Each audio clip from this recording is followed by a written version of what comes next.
자, 제사장 위임식에 대해서 계속 말씀을 나누고 있습니다. 이 제사장에게 있어서 가장 중요한 것은 제사장이 입는 의복. 물론 의복 중요하죠. 하나님이 친히 그 의복을 지정해 주셨기 때문에 그 의복을 입어야 하고요. 또 그 의복을 입지 않고 성소에 들어가면 죽어요. 그러니까 의복은 굉장히 중요한 겁니다. 그런데 이 옷만 입는다고, 그렇게 가운만 걸친다고 다 제사장이냐?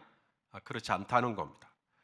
옷을 입는 것만큼이나 중요한 게 뭐냐면, 정말 이 사람이 하나님의 제사장으로 위임한, 하나님의 위임을 받은 제사장이냐?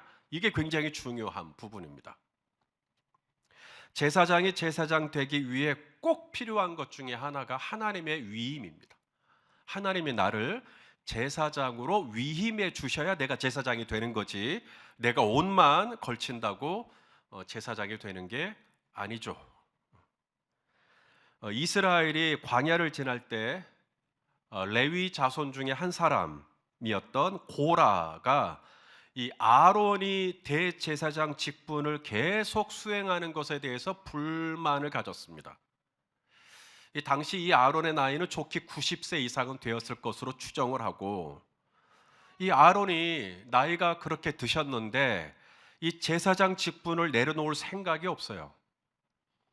이 같은 레위 지파 계열의 후배들에게 이 제사장 직분을 양보하면 참 좋을 텐데, 아니 90이 넘어서도 제사장 직분을 수행하고 있으니 이 고라의 마음에 불만이 쌓인 겁니다. 이 아론이 고라의 요구를 들어줬을까요? 안 들어줍니다. 못 들어주죠. 왜냐하면 하나님이 제사장으로 위임한 사람은 아론이에요, 고라예요? 아론이거든요. 나이가 들었어도 하나님이 제사장으로 위임한 사람은 아론입니다. 고라는 자신의 뜻이 받아들여지지 않자 이제 자신과 뜻을 같이 할 사람들을 모으기 시작합니다. 엊그저께 아론 제사장의 제사 집례하는 거 봤지? 다리가 후들후들거리고 번제단 위에 계단을 올라가기도 힘겨워하더라. 봤지? 봤어. 눈이 침침해서 이제는 율법도 제대로 못 읽어. 말씀도 못 읽어. 소리도 얼마나 작아. 귀도 얼마나 둔해. 몸도 느릿느릿. 어떻게 생각해? 아론도 레위 지파고 나도 레위 지파인데 이제는 좀 젊은 세대에게, 다음 세대에게 제사장 직분을 좀 물려줘야 된다고 생각하지 않아? 나도 그렇게 생각해. 그치. 자, 요렇게 모읍니다. 250명의 족장들이 가세합니다. 고라의 생각이 옳다. 민주적이죠. 그런데 하나님의 나라는 민주적이 아닙니다. 우리가 하나님의 나라라고 할 때 이 나라는 왕국을 의미해요. 바실레이아, 킹덤입니다. 킹덤. 거기서는 왕의 의견이 중요해요. 하나님의 의견이 중요합니다. 하나님은 아론에게 위임을 하셨지 다음 세대에게 위임한 적이 없어요. 그런데 고라가 나선 겁니다. 결국 함께 동조했던 250명 전부 죽임을 당하죠. 하나님은 그 일이 있고 난 다음에 아론이 나옵니다. 쩔뚝쩔뚝 느릿느릿 나오죠. 이스라엘 12지파 각각의 우두머리들 다 나와. 그러니까 뭐 르우벤 지파, 이사갈 지파, 스불론 지파, 스므온 지파, 레위 지파, 유다 지파, 뭐 베냐민 지파 다 나옵니다. 그리고는 이 12명의 우두머리 지팡이를 앞에다 다 세워요. 아론 거까지 13개. 어느 지팡이에 꽃이 피었다고요? 아론입니다. 여러분, 지팡이에 꽃이 피는 경우는 없어요. 나무에 꽃이 피지. 그 깡 말라버린 그 지팡이에 어떻게 꽃이 핍니까? 그런데 하나님은 내가 위임한 사람은 아론이다 라는 걸 초자연적인 방법으로 증거를 제시한 겁니다. 옷을 입었다고 제사장 아니고, 나이가 들었다고 제사장 아니고, 하나님이 위임하셔야 그 사람이 제사장이에요. 하나님이 너 제사장 해 라고 하나님의 위임을 받아야 제사장이 되는 거예요.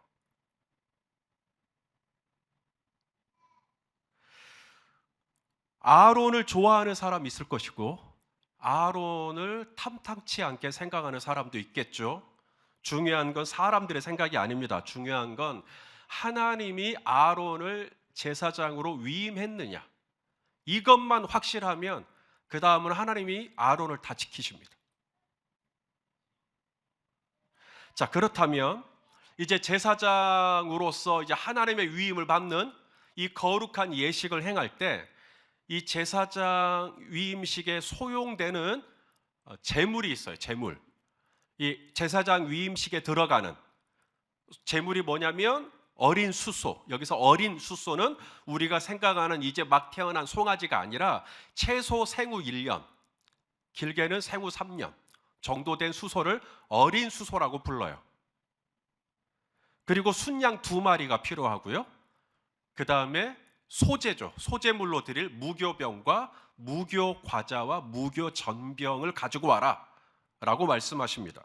자, 이러한 제물들이 왜 필요한가? 첫째, 이 수소는 속죄 제사를 드려야 되기 때문에 수소가 필요해요. 자, 우리 14절 말씀, 오늘 본문 14절 읽겠습니다. 시작. 그 수소의 고기와 가죽과 똥을 진 밖에서 불사르라. 이는 속죄제니라. 자, 그러니까 제사장 위임식 날 하나님 앞에 예배를 드리는 겁니다. 제일 먼저 속죄 제사를 드려요. 속죄 제사, 수소를 바칩니다. 제사장 아론은 한 사람이거든요. 그런데 이 한 사람의 위임식을 위해서 이스라엘 전체 회중이 범죄했을 때 하나님께 드리는 제물이 이 수소예요. 한 사람의 위임식에 전체 회중의 범죄를 커버할 수 있을 만큼의 수소를 동일하게 하나님께 드리는 겁니다. 여기에 뭐가 담겨 있냐면 이 제사장 한 사람의 범죄가 이스라엘 전체의 범죄와 맞먹는다는 거예요. 나는 한 사람인데 하나님은 한 사람이라고 약하게 보시지 않고 그 한 사람의 죄로 말미암아 이스라엘이 다 부정해졌다라고 판단하신다는 거죠. 그러므로 내가 정말 하나님의 택하신 왕 같은 제사장이요, 내가 정말 위임받은 제사장이라고 한다면 우리는 죄를 조심하셔야 됩니다. 왜냐하면 믿지 아니하고 범하는 죄, 믿지 않는 사람이 범하는 죄도 물론 죄지만 이미 예수 그리스도를 믿고 하나님의 위임을 받은 왕 같은 제사장인 성도가 짓는 죄는 좀 더 엄해요. 수소를 드려야 됩니다.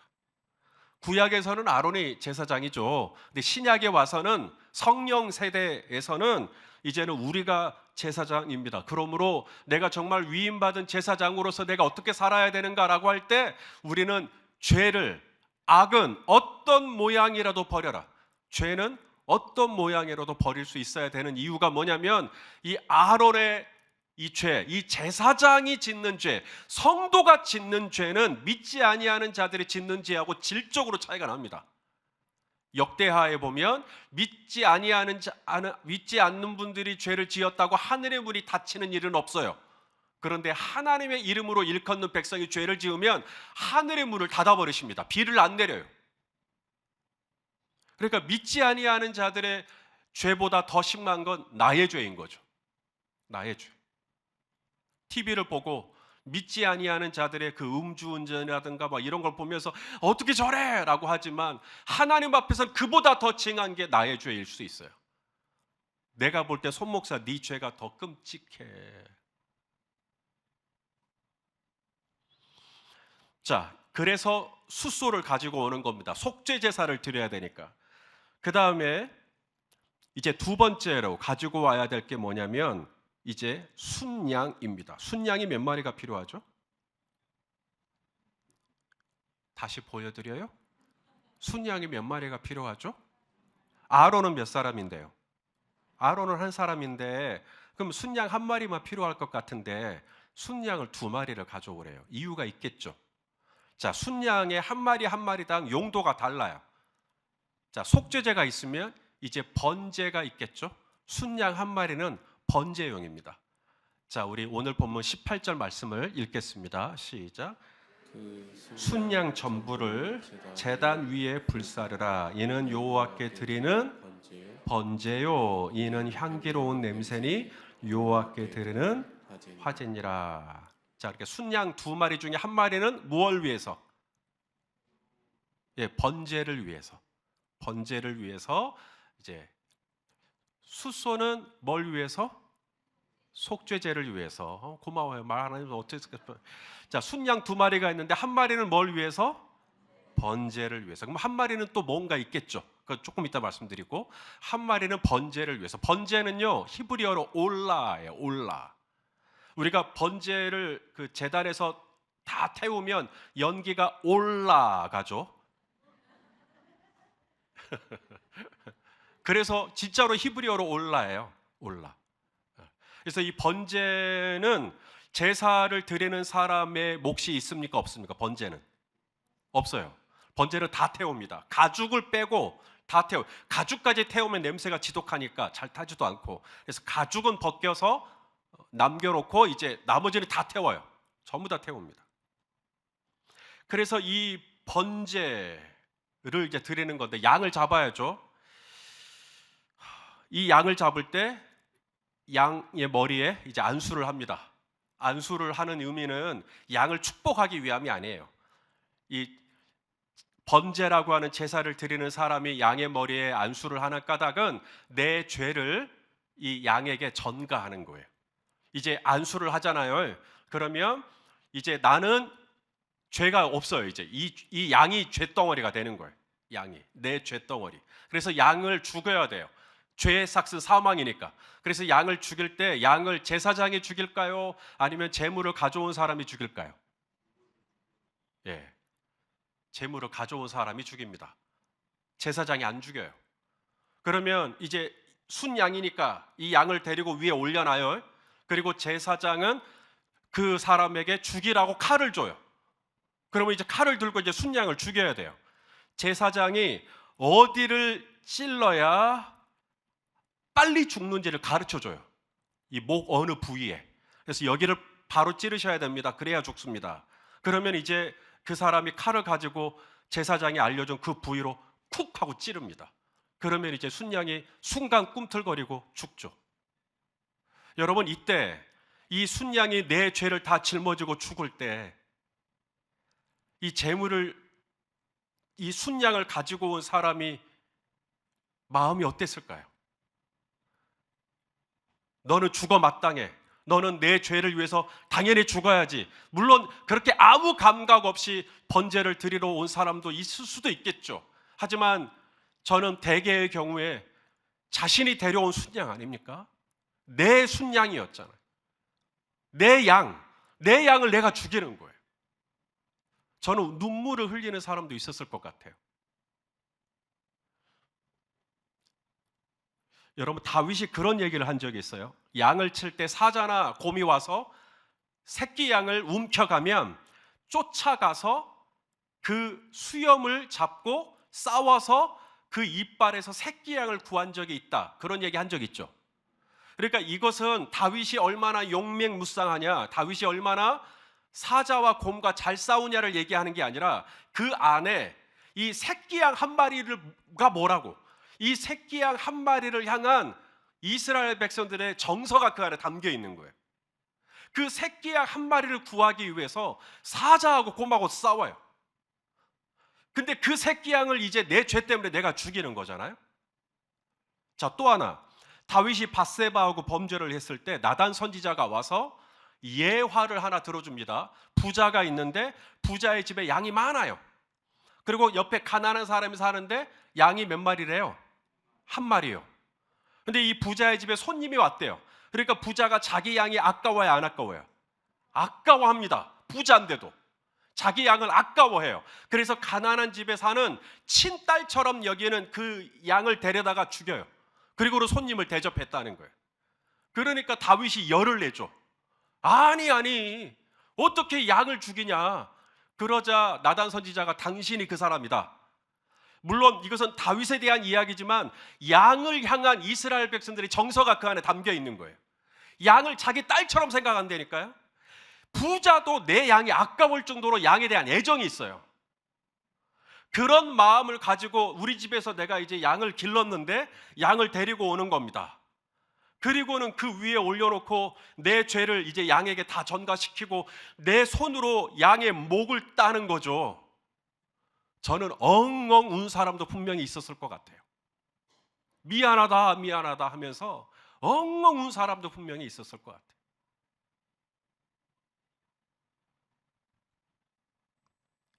이처럼 이 번제라고 하는 이 안에는 죄를 지은 사람의 그 감정, 죄를 지은 사람의 그 미안한 마음, 죄를 지은 사람의 그 민망한 마음이 이 양을 잡아서 번제로 올릴 때 그 안에 다 담기는 것이죠.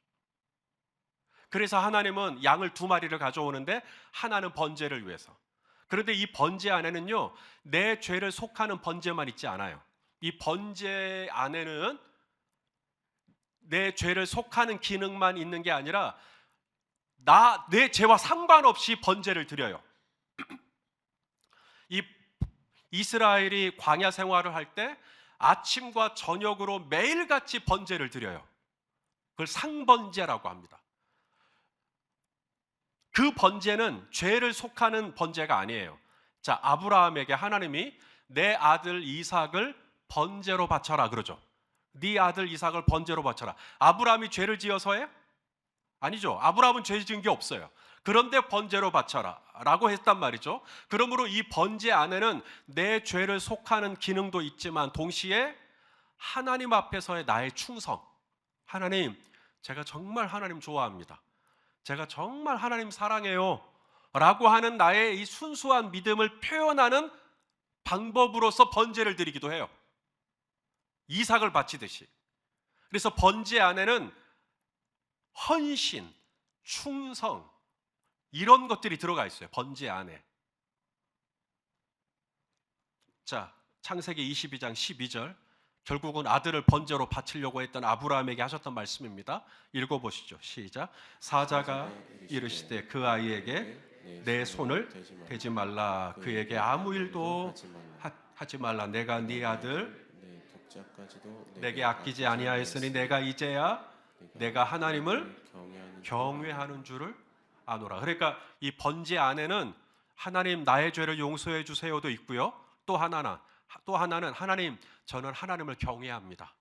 저는 하나님이 넘버 원이에요. 하나님이 저에게 가장 중요합니다 라는 표현의 방법이 바로 번제입니다. 자, 그러면 이제 맞춰보세요. 이 아론이 위임식을 받는 날에 순양의 2마리가 필요한데 하나는 번제용이에요. 근데 이 번제용은 죄를 속하는 번제용일까요? 제사장 위임식에 들어가는 이 번제는 헌신과 충성과 약속과 헌신, 하나님에 대한 믿음을 표현하는 번제일까요? 1번일까요? 2번일까요? 예, 2번이죠. 왜냐하면 속죄제를 먼저 드렸으니까. 속죄제를 드렸기 때문에 또다시 죄를 속하는 번제를 드릴 필요가 없죠. 그러므로 그 다음에 속죄제를 드린 다음에 드리는 번제라면 하나님, 제가 하나님 앞에 충성하겠습니다 라고 하는 의미의 번제겠죠. 자, 그렇다면 이제 또 하나의 순양이 있죠. 이제 이 양은 어디에 쓰이는 양일까요? 자, 속죄제도 드렸어요. 번제가 있는데 번제 하나는 죄에 속함, 하나는 헌신. 자, 이제 번제도 드렸고 이제 하나가 뭐냐면 화목제입니다. 순양 하나는 화목제예요. 자, 우리가 오늘 읽지는 않았지만 28절 말씀을 또 읽겠습니다. 시작. 이는 이스라엘 자손이 아론과 그의 자손에게 돌릴 영원한 분깃이요 거제물이니 곧 이스라엘 자손이 화목제의 제물 중에서 취한 거제물로서 여호와께 드리는 거제물이니라. 속죄제도 드리고 번제도 드리고 또 순양 하나 가지고 이제 화목제도 드리는 거죠. 화목제는 번제랑 다르죠. 번제는 본인에게 돌아올 몫이 없지만 화목제는 이제 본인과 이웃을 위해서 나누죠. 같이 나눠 먹습니다. 그게 화목제예요. 여기서 우리가 알 수 있는 게 뭐냐면 하나님은 위임받은 제사장에게 기대하는 게 있어요. 하나님께 속죄하고 하나님께 충성 맹세하고 번제하고 이것만이 아니라는 거예요. 하나님은 위임받은 제사장이 옆에 있는 사람이랑도 잘 지내기를 원하시는 거죠. 그게 화목제예요. 내 앞에 충성하고 나 하나님 경외해요, 하나님은 넘버원이에요, 이것도 중요하지만 반드시 옆에 있는 사람과도 함께 화목하기를 원하시는 하나님 아버지의 마음이 이 음식에 들어가는 제물 안에 메시지로 들어가 있는 것입니다.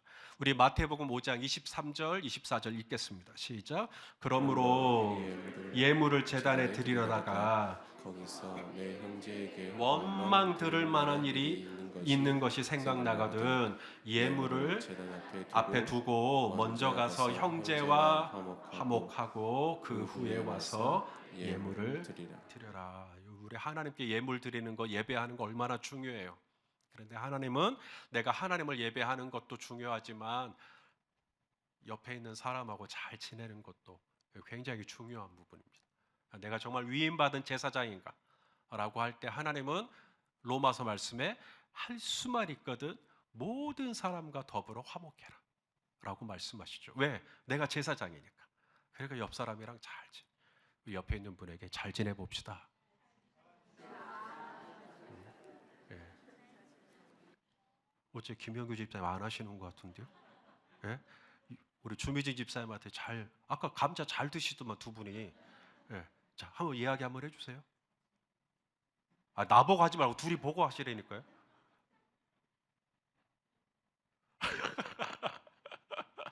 예. 자, 이제 마지막 제물입니다. 속죄제도 있고요, 번제도 있고요, 화목제도 있고요. 이제 뭐가 남았냐면 소제. 이 소제를 가지고, 곡물을 가지고 아주 고운 가루로 갈아서 무교병을 만드는 겁니다. 무교병. 우리 2절 말씀을 한번 같이 읽을까요? 시작. 무교병과 기름 섞인 무교 과자와 기름 바른 무교 전병을 모두 고운 밀가루로 만들고. 자, 무교병은 뭐가 들어가 있지 않죠? 아는데, 알 텐데, 내가 겁나게 많이 얘기했는데, 무교병에는 뭐가 없어요? 설탕이 없죠. 소금이 없죠. 왜 아까는 얘기 안 하시고? 무수원 집사님, 왜 아까는 얘기 안 하셨대요, 다들? 누룩이 들어가 있지 않은 떡, 그게 무교병입니다. 그리고 과자도 뭐가 안 들어가요? 누룩이 안 들어가요. 또 전병도 뭐가 안 들어가요? 누룩이 안 들어가요. 의미가 있겠죠. 우리 신앙생활에서 뭐가 있으면 안 된다는 거예요. 누룩이 있으면 안 되죠. 여러분, 반죽된 밀가루에 누룩이 들어가는 순간 어떻게 되죠? 어깨에 뽕이 이렇게 올라와요. 누룩이 들어간 거예요. 나 이런 사람이야. 이게 누룩이에요, 이게. 나 기도 이만큼 해. 나 성경 말씀 이만큼 알아. 나 장로요. 이런 거예요. 나 목사야.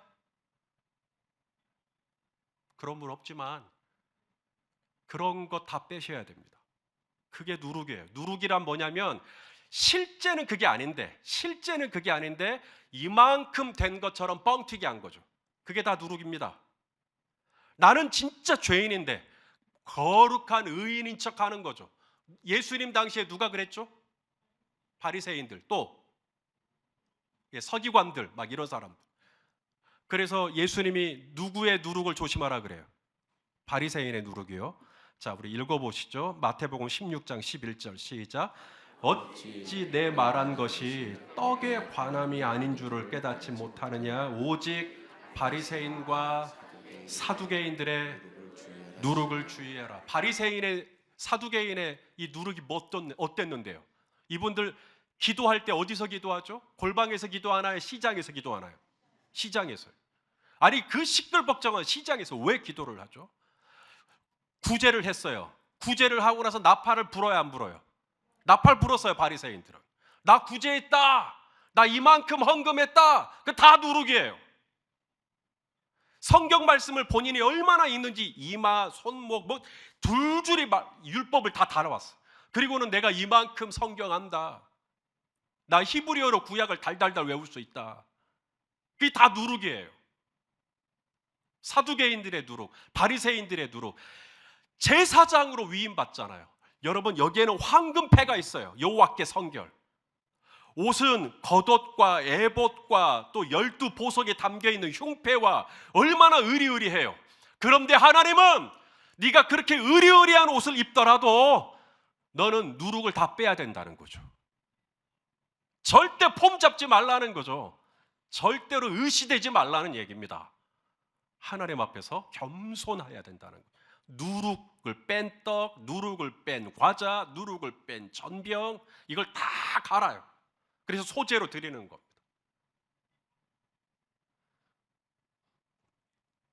위임받은 제사장과 위임받지 않은 평민, 위임받은 제사장과 위임받지 않은 평민 구별되는 점은 딱 하나예요. 위임밖에 없어요. 하나님이 위임하셨냐 안 하셨냐. 만일에 하나님이 저에게 목사를 위임하지 아니하고 우리 박세일 집사님을 목사하라고 하나님이 위임하셨으면 제가 분명히 믿는 건 저보다 목회를 더 잘하셨을 거예요. 그 눈빛은 뭐죠? 정말 저보다 더 잘하셨을 거예요. 제가 박세일 집보다 뭐 나아서 제가 목회를 하는 거 아닙니다. 저하고 아내하고 농담처럼 하는 얘기. 우리가 만약에 평신도였으면 얼마나 날라리 신자처럼 살 것 같으니까 하나님이 우리를 목사와 사모로 꽉 묶어둔 것 같다고. 네. 저는 정말 자유로운 영혼이거든요. 문수원 집사님. 그래 보이지 않습니까? 네. 그래서 저는 평신도로 만약에 여러분과 같았으면 저는 이 자리에 있지 않습니다. 이 좋은 수요일 밤을 이렇게 하나님이 저를 위임하신 것은 제가 더 의로워서도 제가 더 거룩해서도 제가 더 신실해서도 아니죠. 나는 죄인이에요. 나는 죄인. 자, 우리 사도 바울의 고백을 좀 읽어볼까요? 사도 바울이 디모데전서 1장 15절 시작. 미쁘다 모든 사람이 받을 만한 이 말이여 그리스도 예수께서 죄인을 구원하시려고 세상에 임하셨다 하였도다. 죄인 중에 내가 괴수니라. 너무너무 아름다운 소식이다는, 모든 사람이 받을 만한 소식이다. 그게 뭔데요? 예수님이 죄인을 구원하시려고 이 세상에 왔다. 근데 내가 죄인이다. 근데 내가 죄인인데 죄인 중에 내가 괴수다. 사도 바울은 누룩을 넣지 않습니다. 내가 이런 사람이다, 이런 누룩을 넣지 않아요. 그게 제사장이에요. 하나님이 저와 여러분을 왕 같은 제사장으로 택하시고 저와 여러분에게 기대하시는 게 바리새인들의 누룩 넣지 마라, 사두개인들의 누룩 넣지 마라, 무슨 척하는 거, 나 이런 사람인 것 같은 그런 무게를 잡고 폼 잡고 하는 누룩 넣지 마라. 사도 바울처럼 입만 열면 저는 죄인입니다, 저는 당신보다 더 못합니다, 당신이 저보다 훨씬 낫습니다, 나는 죄인입니다. 그게 누룩을 빼는 거예요. 하나님이 이런 소재물을 원하신다고요. 그래서 제사장이 위임식하는 날 하나님은 이 제사장이 뭘 보기를 원하냐면 속죄제사 드리죠, 번제 드리죠, 화목제 드리죠, 소제 드리죠. 하나님은 제사장 위임식 날 제사장이 어떻게 예배하는가를 보고 있는 겁니다. 하나님 앞에 내가 제사장으로서 가장 중요한 건 예배입니다. 우리는 하나님을 예배하기 위하여 구원받았고 하나님을 예배하기 위해 오늘 이 저녁에 모인 줄로 믿습니다. 그래서 우리는 모일 때 내가 제사장이기 때문에 나는 오늘 속죄제를 드리는 거예요. 예수 그리스도의 보혈을 찬양하고 용서를 받는 것이죠. 더 나아가 하나님 제가 이제 믿음으로 살겠습니다, 번제를 드리는 것이죠. 더 나아가 옆에 있는 분하고 친밀하게 보내는, 사랑하고 축복합니다, 화목제를 드리는 것이죠. 더 나아가 나에 있는 모든 누룩을 다 빼는 거예요. 그리고 겸손하게 내 자신을 낮추는 바로 이 왕 같은 제사장이 우리 주님이 보고 싶어하는 제사장이라는 것입니다. 사랑하시는 성도 여러분, 제사장은 위로는 하나님과 화목하고 옆으로는 이웃과 화목한 사람이에요. 내 옆에 있는 사람이 얼마나 귀하고 얼마나 보배로운 존재인지를 기억하고 왕 같은 제사장으로서 우리 서로가 서로를 낮게 여겨주면서 누룩 넣지 말고 정말 순수한 마음으로 기쁨과 순전한 마음으로 교제했던 초대교회 성도들처럼 우리가 서로 그렇게 화목한 왕 같은 제사장들 다 되시기를 예수님의 이름으로 축원합니다. 기도하시겠습니다. 하나님 감사합니다. 제사장 위임식을 통하여서 우리에게 말씀하여 주시고 하나님이 어떤 제사장을 보기를 원하시는지 하나님 묵상할 수 있도록 은혜 주신 것 감사합니다. 주님, 우리가 제사장으로서 속죄제, 번제, 화목제, 소제, 주여 여러 예배를 주님 앞에 드립니다. 지금 3일밤 예배도 주 앞에 드립니다. 하나님, 오늘 우리가 드리는 이 예배를 기뻐받아 주시옵소서. 하나님, 더 나아가 우리가 정말 옆에 있는 사람과도 화목하게 지내기를 원합니다. 친밀하게 지내기를 원합니다. 화평케 하는 자는 하나님의 아들이라 일컬음을 받는다고 하셨사오니 주여 예수 그리스도 안에서 성령이 하나 되게 하신 것을 힘써 지키게 하여 주시옵소서. 하나님, 제 안에 누룩이 있습니까? 하나님, 제 안에 젠척하는 누룩이 있습니까? 하나님, 이 누룩을 다 채하여 주시옵시고 죄인 중에 괴수가 나인 줄로 알고 늘 겸손한 마음으로 남을 나보다 낮게 여기게 하여 주시옵소서. 예수님의 이름으로 기도하옵나이다. 아멘.